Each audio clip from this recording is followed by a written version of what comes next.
Warahmatullahi taala wabarakatuh. Apa khabar semua? Okey. Saya dapat request untuk mengulas beberapa isu. Pertama tentang keputusan Biro Politik UMNO yang memberikan kata dua kepada Tan Sri Muhyiddin Yassin berhubung pendirian terkini UMNO yang meletakkan syarat tambahan. Keduanya saya diminta untuk mengulas tentang keadaan semasa berhubung adakah Tan Sri Muhyiddin masih lagi menjadi Perdana Menteri. Ketiga, siapa yang bakal menjadi Perdana Menteri. Dan macam-macam soalan tuan-tuan boleh kemukakan terus kepada WhatsApp ataupun kepada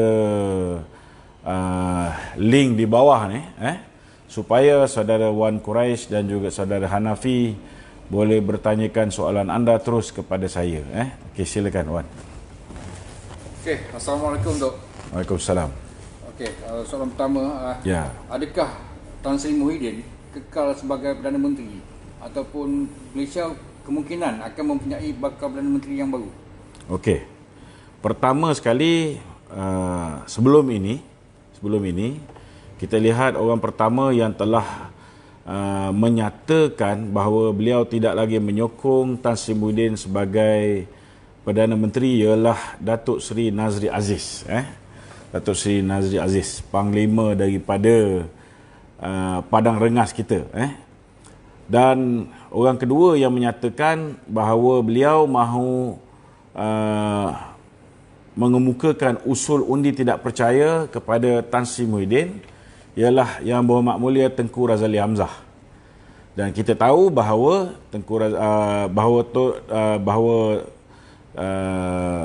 Tan Sri Muhyiddin Yassin telah diangkat menjadi Perdana Menteri setelah memperolehi 113 sokongan ahli parlimen. Minimum mesti ada 112, tuan-tuan. Maknanya ada ekstra cuma 2 undi saja. 2 undi saja. Kalau dia hilang 2 undi ini, secara automatik dia telah hilang jawatan Perdana Menteri. Tetapi hari semalam dalam tulisan di Facebook Datuk Seri Najib Tun Razak, Datuk Seri Najib juga telah menyatakan bahawa beliau tidak lagi menyokong Tan Sri Muhyiddin. Maknanya sudah ada 3 individu yang telah menyatakan bahawa Datuk Seri Najib mengatakan bahawa BN perlu keluar daripada Perikatan Nasional, daripada Kerajaan Perikatan Nasional, bukan Parti Perikatan Nasional. Jangan silap, kita tak pernah masuk Parti Perikatan Nasional, tetapi kita adalah salah satu daripada gabungan dalam Kerajaan Perikatan Nasional. Jadi secara automatiknya sebenarnya tuan-tuan, Tan Sri Muhyiddin sudah kehilangan sokongan majoriti di parlimen. Tapi pasal Tan Sri Muhyiddin ni bukan seorang yang ada maruah, maka dia masih lagi meneruskan tugas dia sebagai Perdana Menteri walaupun dia sudah hilang majoriti di parlimen. Apa yang dia buat hari ini, dia cuba untuk mengugut, dia cuba untuk mengancam. Ada cubaan yang mengatakan bahawa kalau tak menyokong dia, dia akan haramkan UMNO dan macam-macam lagi. Jadi pada hakikat dia, secara realiti dia adalah seorang bekas Perdana Menteri kerana gagal memperolehi 112 kerusi minimum untuk kekal sebagai Perdana Menteri. Okey. Yang kedua tadi, siapakah bakal menjadi Perdana Menteri? Okey. Untuk makluman saudara, 2 hari sudah ke semalam? 2 hari sudah. Datuk Seri Anwar telah mendapat peluang untuk menghadap ke bawah Duli Yang Maha Mulia Seri Paduka Baginda yang di-Pertuan Agong. Tetapi beliau telah gagal mengemukakan senarai nama 120 orang yang dikatakan menyokong beliau sebagai Perdana Menteri. Okey? Ini saya dah beritahu 2 hari sudah. Hari Senin ke apa? Hari Senin Saya dah beritahu 2 hari sudah, maka keputusannya Baginda Tuanku telah mengambil keputusan membatalkan semua sekali. Sepatutnya hari Selasa Lim Guan Eng jumpa batal. Kemudian sepatutnya Haji Hadi jumpa hari Khamis pagi, hari ni hari Khamis kan. Petang ni pukul 5 patut Datuk Zahid jumpa, batal. 28 patut Mak Sabu jumpa, batal. 4 hari bulan pagi patut Muhyiddin jumpa. Lepas tu 7 hari bulan hari yang sama 4 hari bulan 11 jam 11 patut Syafiq Abdal jumpa, pun batal. Ni semua khabar angin tuan-tuan, jangan percaya, dengar saja. Okey. Jadi dalam keadaan hari ini tuan-tuan, kerajaan kita di bawah pimpinan Muhyiddin Yassin sudah tidak ada majoriti. Maknanya dia sudah kehilangan kerajaan. Bila-bila masa saja Kebawah Duli Yang Maha Mulia Seri Paduka Baginda boleh memanggil Tan Sri Muhyiddin untuk meminta beliau membuktikan sama ada beliau masih lagi mempunyai majoriti. Kerana kenyataan 3 individu yang saya sebut tadi, Datuk Seri Najib, Tan Sri Yang Berhormat Mulia Tan Sri Tengku Razali dan juga Datuk Seri Nazir Aziz telah dibuat secara kenyataan media. Maknanya umum dah tahu. Umum dah tahu. Ini belum lagi kalau MP UMNO menarik diri. Kerajaan dah tumbang. Tuan-tuan. Okey. Jadi terpulang ke bawah duli tuanku untuk memanggil mereka-mereka ini. Okey. Senario yang kedua, bila Tan Sri Muhyiddin sudah tidak ada cukup jumlah, bila Anwar Ibrahim sudah tidak ada cukup jumlah, maka kerajaan ini secara hakikat dia, walaupun tidak rasmi, tetapi secara hakikat dia, kerajaan ini sudah tergantung. Dia dah panggil hang parlimen. Kerajaan yang sudah tergantung. Tidak ada siapa yang menjadi kerajaan sebenarnya pada hari ini. Okey. Jadi sepatutnya dalam masa terdekat ini Kebawah Duli kena buat keputusan. Kena buat keputusan sama ada untuk melantik seorang Perdana Menteri baru, tapi Perdana Menteri itu mestilah mempunyai 112 orang. Kalau baginda tuanku menggunakan kaedah yang dilakukan pada pada bulan 2 tahun ni, maka dia kena panggil semua sekali. Dia kena panggil semua sekali.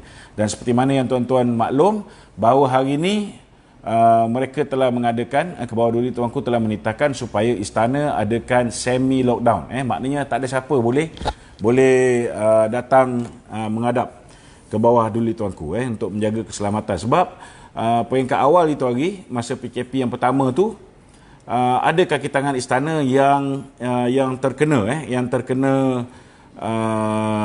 jangkitan COVID.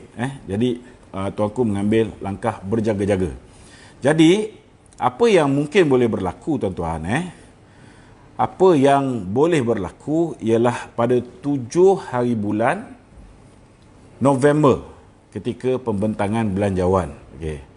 Seperti mana yang tuan-tuan sedia maklum, semalam saya telah mendedahkan apa yang telah didedahkan oleh Tengku Razali. Beliau telah memohon, beliau mempertikaikan speaker iaitu Ad Harun. Nak buat macam mana? Lantik pun orang yang kita tahu penyokong Pakatan Harapan.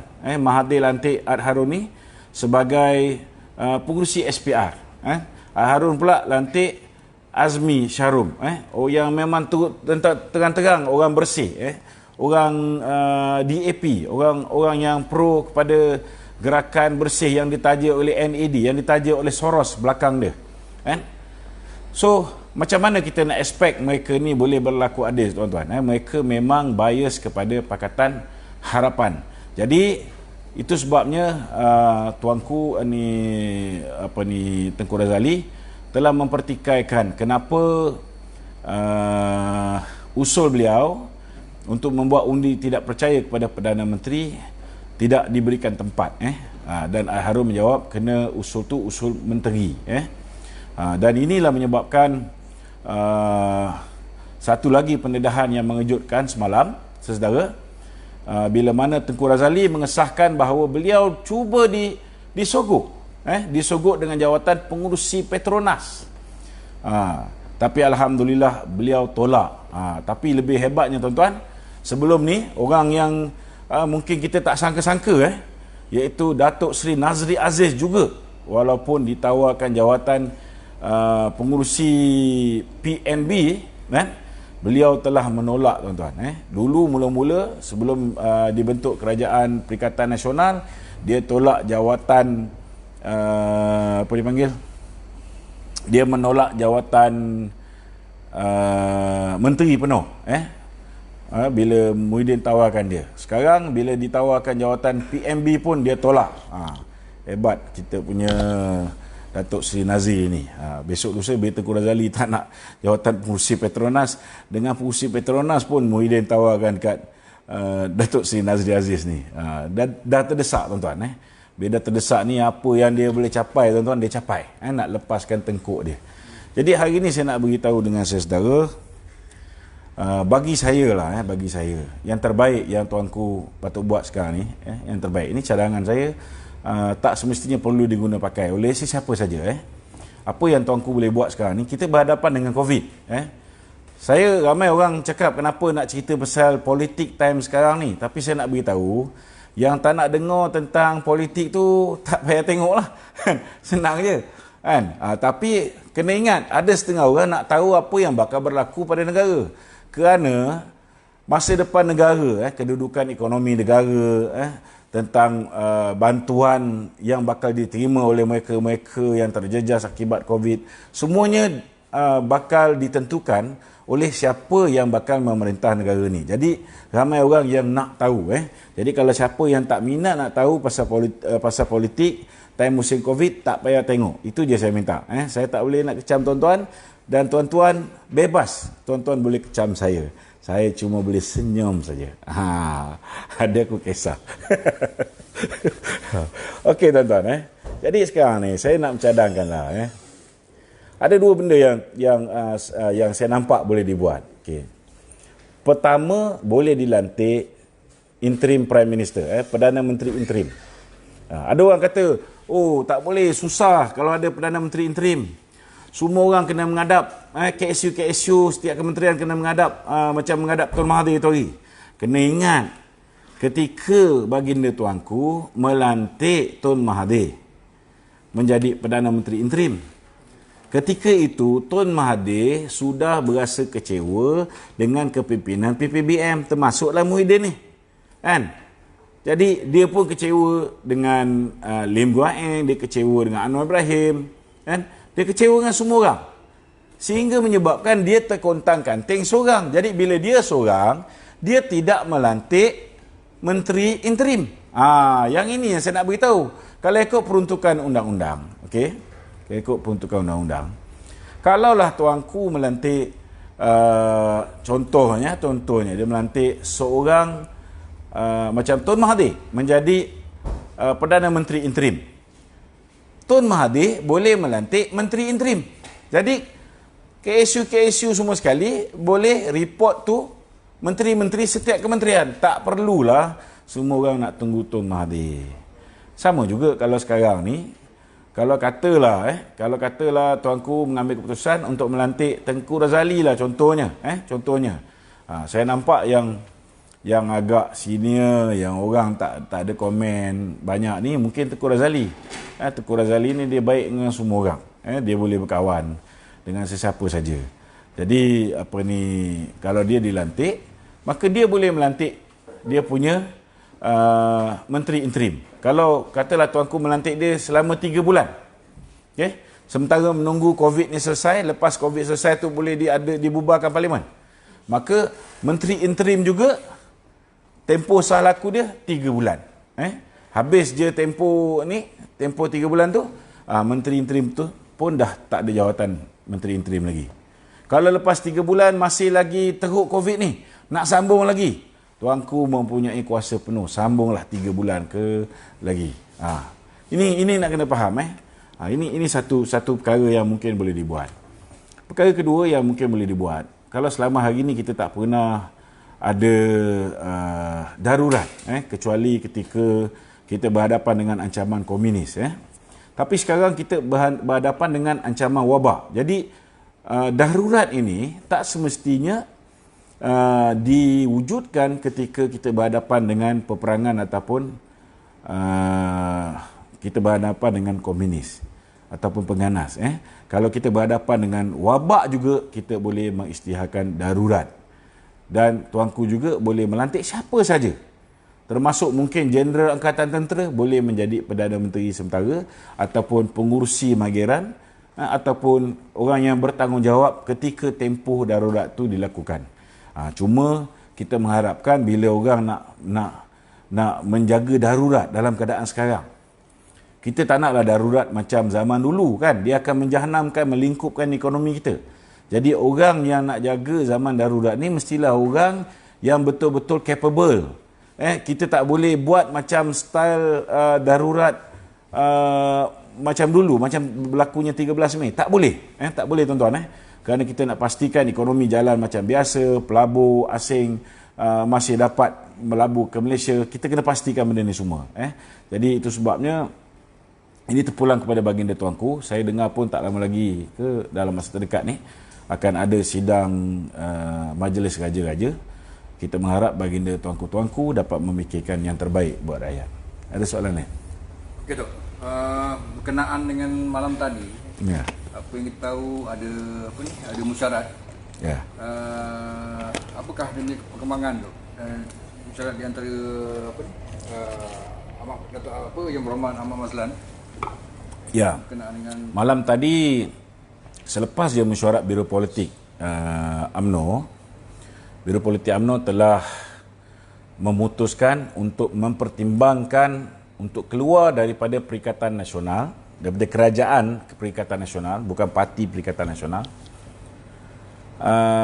sekiranya syarat-syarat tambahan yang diberikan tidak dipenuhi, dan turut dinyatakan bahawa syarat-syarat ini perlu ditulis, maknanya perlu jadi agreement, bukan lagi syarat janji mulut tak mau, maknanya kena semua dalam bentuk written agreement. Okey, ini telah disampaikan oleh Datuk Seri Ahmad Mazlan, Setiausaha Agung UMNO, dan Bendahari Barisan Nasional iaitu Datuk Seri Tengku Adnan Mansor. Malam tadi ada perjumpaan bersama dengan Tan Sri Muhyiddin Yassin. tu Datuk, syarat-syarat dia tu macam mana agak-agak? Itu kena tanya dengan Datuk Seri Ahmad Mazlan. Kan? Oh, tak tahu takkan tak dengar tu. Sikit-sikit bunga-bunga dia agak-agak Kabar angin kabar angin. Kabar angin ni jangan percaya, kabar angin. Saya sebut ni kabar angin. Kabarnya mengatakan ada tuntutan supaya mereka yang berada dalam jawatan dilantik menjadi menteri. Itu yang sepatutnya kan. Saya nak kena faham, sepatutnya apabila kita membentuk kerajaan campuran, memang betul Perdana Menteri itu mempunyai kuasa untuk melantik. Tetapi Perdana Menteri tidak mempunyai kuasa mutlak, sama seperti Perdana Menteri yang parti dia menang lebih daripada 112 kursi. Contohnya Barisan Nasional 61 tahun dia memenangi lebih daripada 112 kursi. Bila dia menang 112 kursi, orang lain tak join pun dia tak peduli. Dia boleh bentuk kerajaan. Maka dia ada kuasa mutlak untuk melantik siapa dia nak angkat menjadi untuk menjadi menteri. Itu pun biasanya Perdana Menteri ataupun pengurusi Barisan Nasional akan bertanya dengan Presiden MCA, Presiden MIC, siapa calon-calon yang dia nak letak sebagai menteri kabinet. Tapi dalam konteks Tan Sri Muhyiddin Yassin, bila dia nak melantik menteri, dia tak ikut apa yang diserahkan oleh Presiden UMNO. Ni silap dia, kan? Dalam kau tu parti kecil, kan? Kau telan macam ular lidi telan ular sawa, betul tak? Lepas tu kau nak bully pula ular sawa. Ni satu mistake bodoh yang dilakukan oleh Tan Sri Muhyiddin yang tak sepatutnya dilakukan. Patut dia hanya pilih siapa dia nak letak di kalangan pemimpin parti dia saja. Tapi kalau dia kata dia nak bagi 8 kursi menteri pada UMNO, maka biarlah Presiden Parti menentukan. Kan? Memang tak, ada orang tak akan puas hati punya. Sebab dia tentulah Presiden Parti akan letak orang yang dia rasa dia nak letak. Kan? Biasanya orang yang dalam ranking parti. Kan? Jadi kalau dia letak orang yang di luar ranking parti, contohnya Hishamuddin. Hishamuddin ni memang kita tahu dia memang baik dengan Muhyiddin, sebab dia antara orang yang bekerja membantu Mahathir untuk memujuk MP-MP UMNO, termasuklah geng-geng yang kat Sabah yang ramai-ramai ketua bahagian melompat ke Bersatu untuk masuk Bersatu. Ini culprit. Jadi orang macam ni tak sepatutnya jadi menteri, tapi dilantik jadi menteri. Ini mestilah menyebabkan kepimpinan ataupun Biro Politik UMNO tak bersetuju, kan? Orang macam ni diangkat jadi menteri. Timbalan Presiden UMNO, Tok Mat, jawatan menteri pun tak ada. Patut tak? Sepatutnya dia jawatan. Kalau Datuk Zahid dia tak nak bagi, dia kena bagi Tok Mat timbalan Perdana Menteri. Ini yang sepatutnya. Betul tak? Yang betul-betul patut ialah UMNO lah patut Perdana Menteri. Timbalan patut Muhyiddin. Kan? Tapi tak tahulah, yang lepas lah. Tapi UMNO dah mula bangkit ni, kita sokong. Kan? Kalau buat sama ada nak sokong ke tidak. Yang kedua, orang macam Khairi Jamaluddin. Lawan Presiden UMNO, kalah. Tapi dilantik oleh Muhyiddin. Apa perasaan dia? Kan? Contohnya, kalau PAS, Mak Sabu lawan Haji Hadi. Tiba-tiba Muhyiddin lantik Mak Sabu jadi menteri. Haji Hadi tak dapat. Apa perasaan Haji Hadi? Apa perasaan orang PAS? Macam itulah perasaan orang UMNO. Macam itulah perasaan Presiden UMNO. Ini benda. Dan saya dapat 2 nama lagi yang mungkin dia orang minta tukar, ialah YB Halimah Siddiq dengan YB Dr. Adham Baba. Mungkin pasal dia orang ni bukan MT, kan. Itu je. So mengenai Tan Sri Anwar Musa ni tu. Tengok masih lagi untuk nampak sangat dia punya statement tu hendak mengukuhkan lagi PN ni. Apa rasa masalah ni? Dia macam ginilah. Saya pun pelik masa Biro Politik yang lepas ni Tan Sri Anwar Musa masuk dalam mesyuarat tu. Sepatutnya dia dulu Susah Agung UMNO, dia layak masuk. Tapi bila dia bukan lagi Susah Agung UMNO, dia dah tak ada sebab dia nak masuk. Kecuali dia wakil khas Perdana Menteri di dalam mesyuarat Biro Politik UMNO. Yang ini tak pernah berlaku. Jadi orang macam Anwar Musa ni saya cadangkan kita abaikan. Abaikan. Sebab dia sudah tidak mewakili UMNO. Jawatan dia sebagai Susah Agung BN tu, banyak kenyataan-kenyataan yang dia buat tu atas kapasiti peribadi dia, bukan atas kapasiti Barisan Nasional. So kita abaikan. So Tok, baru-baru ni tular gambar ni Tok. Gambar ni apa komen Tok?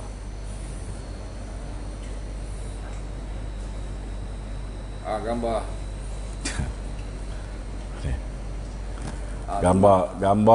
gambar Tengku Razali dengan Tun Mahathir. Saya nak beritahu hari ni pula tular. Ini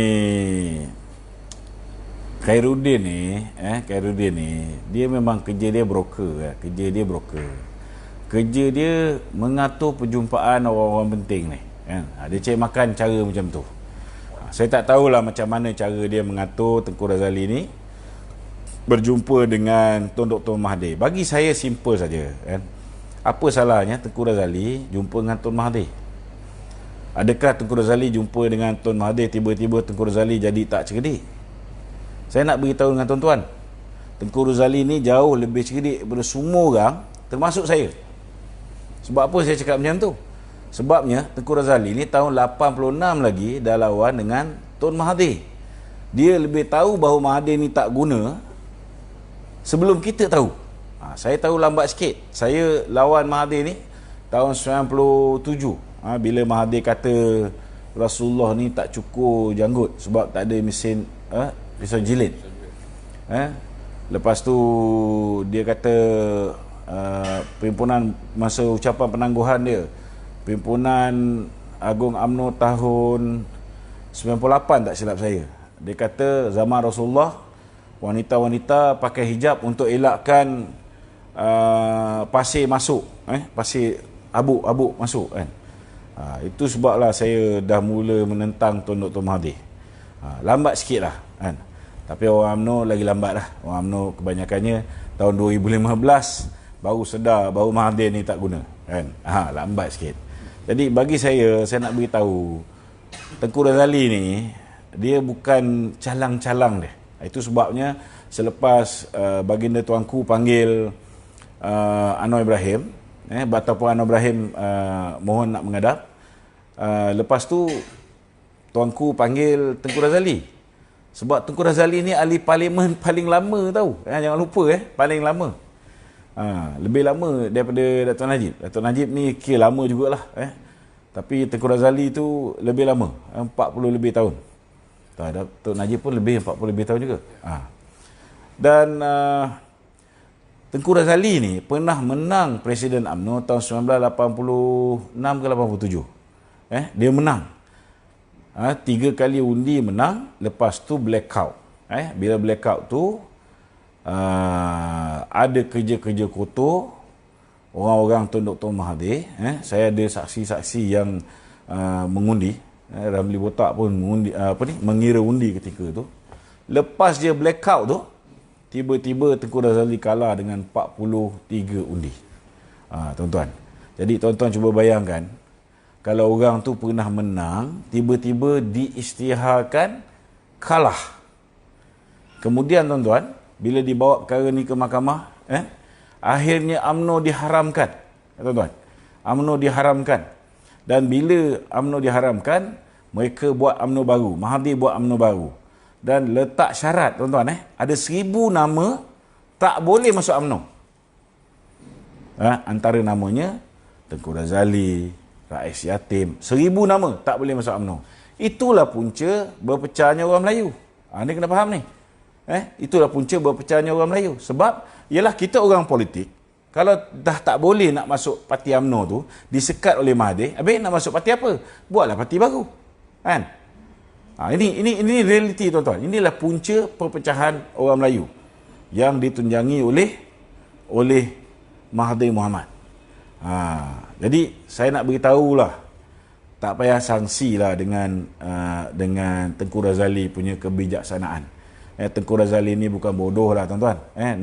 Kalau ia pun ini daim dengan apa ni Mahathir mengatur supaya Tengku Razali menjadi Perdana Menteri, tuan-tuan, saya nak beritahu, kalau Tengku Razali jadi Perdana Menteri, silap-silap dengan Mahathir ni pun dia lanyaknya. Sebab perangai Mahathir ni memang lahanat tuan-tuan. Minta maaf cakap. Jadi jangan bimbang lah. Jangan bimbang. Ini dia orang ni duk sebar ni kerana dia risau takut Tengku Razali akan menjadi Perdana Menteri interim. Tapi apa pun, atas nama Perdana Menteri interim, siapa pun jadi Perdana Menteri, kita tak bimbang. Sebab apa kita tak bimbang? Sebab kuasa di tangan Baginda Al-Sultan Yang di-Pertuan Agong.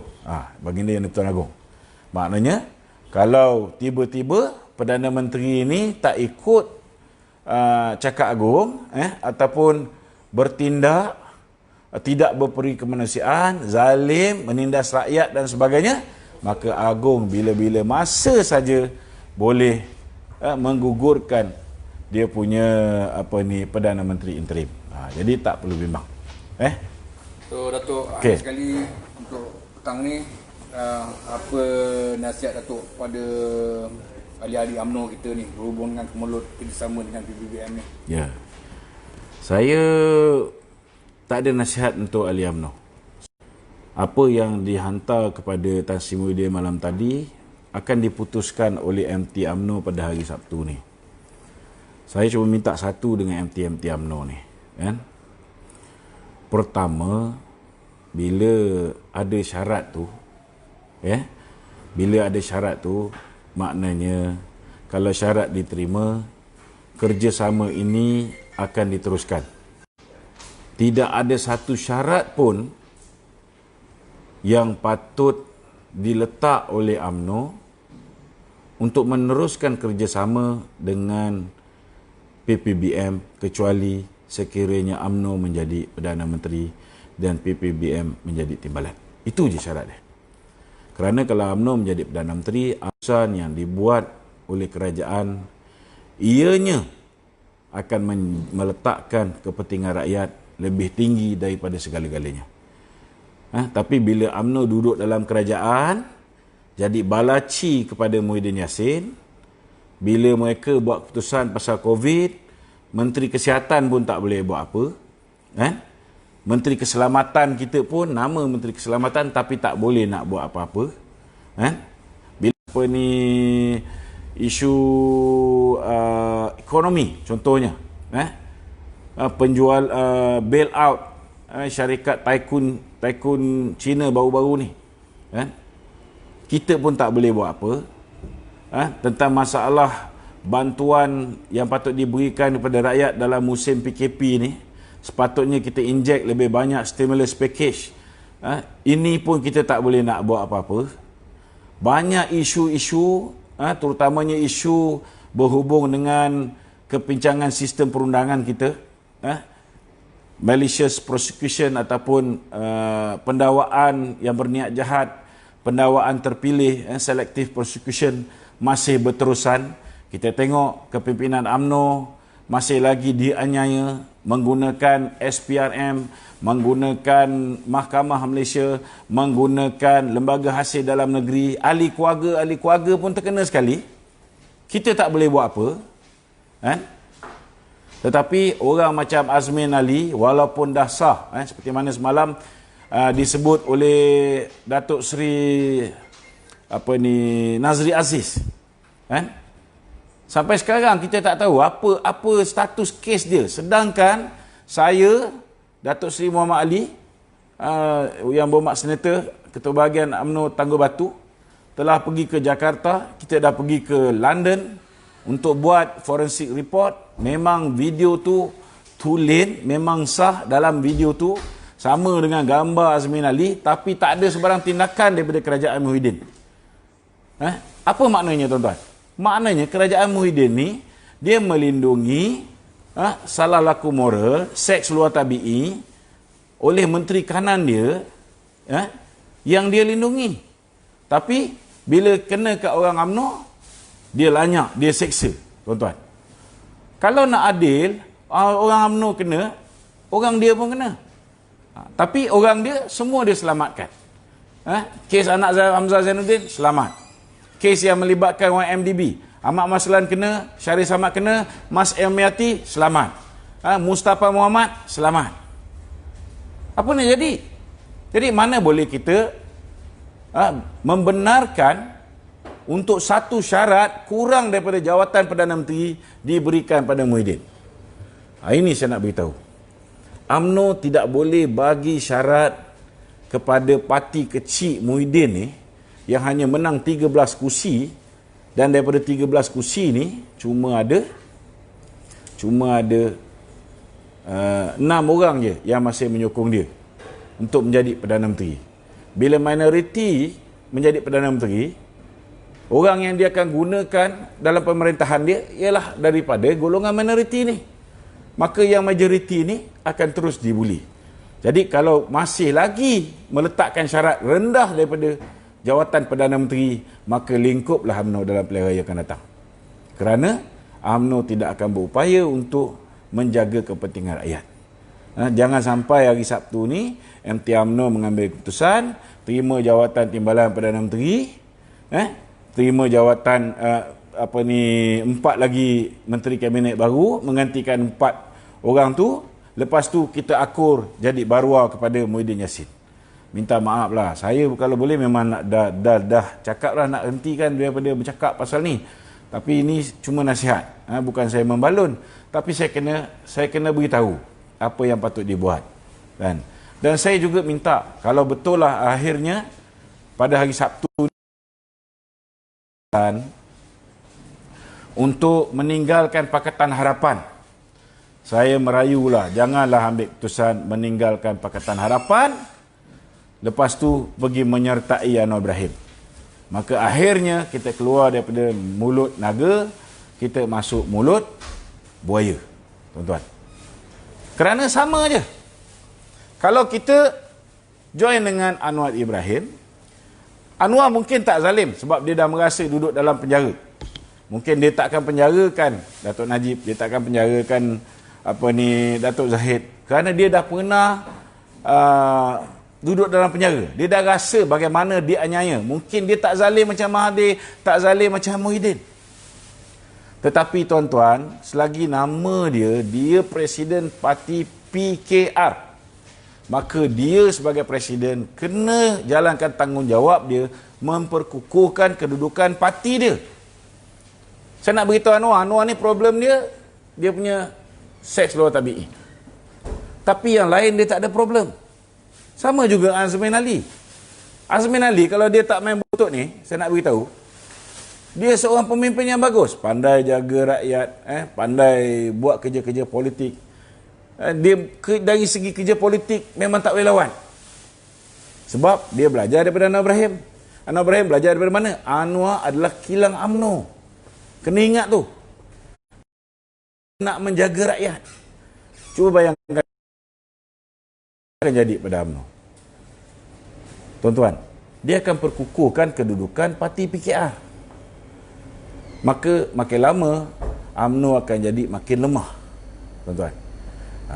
Kalau nak ambil juga, nak kerjasama juga dengan Anwar, letak satu syarat. Panggil DAP ni dah berpecah dua, tuan-tuan. Satu yang menyokong Lim Kit Siang dengan Lim Goh Eng. Satu lagi yang menyokong Ngah Komeng dengan Gobin. Geng Gobin ni semua bolehlah pakai sikit. Boleh pakai sikit. Dia orang ni boleh terima Barisan Nasional. Ambil dia orang ni semua, masukkan dalam PKR. Yang Melayu dalam PKR tu, masukkan dalam UMNO. Baru boleh terima. Bila orang Melayu ni semua, tuan-tuan, duduk dalam satu parti, kalau nak panggil Muhyiddin pun masuk dalam UMNO, masuk. Kalau nak panggil Mahathir masuk dalam UMNO pun masuk. Sebab akhirnya yang akan menentukan siapa kepimpinan UMNO tu ialah ahli UMNO. Kalau kau dah banyak buat dosa dengan UMNO ni, sudah pastilah takkan diterima oleh orang-orang UMNO. Itu je cara dia, tuan-tuan. Kalau tidak dia di dalam parti kita ni, maka nescayanya, tuan-tuan, bergabunglah macam mana Anwar buat kerja dia, cuba meyakinkan orang Melayu menyokong parti dia. UMNO buat kerja dia, cuba meyakinkan orang Melayu menyokong parti dia. Maka akhirnya berpecah juga. Sama juga dengan PAS. Sama juga. Sebaik-baiknya biarlah semua parti-parti Melayu ni duduk dalam satu bumbung. Tak kira lah nak tukar nama ke, nak pakai nama UMNO ke, terpulang. Bila duduk bawah satu bumbung, tuan-tuan, tak adalah bersaing di kalangan satu sama lain. Kalau dia nak bersaing pun, dia merebut jawatan, dia berkempen di kalangan orang dalam parti yang sama. Dia tak ada hasut orang suruh keluar pindah parti lain. Ini pandangan saya lah. Pandangan saya mungkin silap, tapi ini sekadar pandangan. Itu je lah. Saya nak beritahu. Ada soalan lain? Okey, Tok. Setakat ni tak ada, Tok. Tak ada, Okey, sekian. Assalamualaikum warahmatullahi wabarakatuh.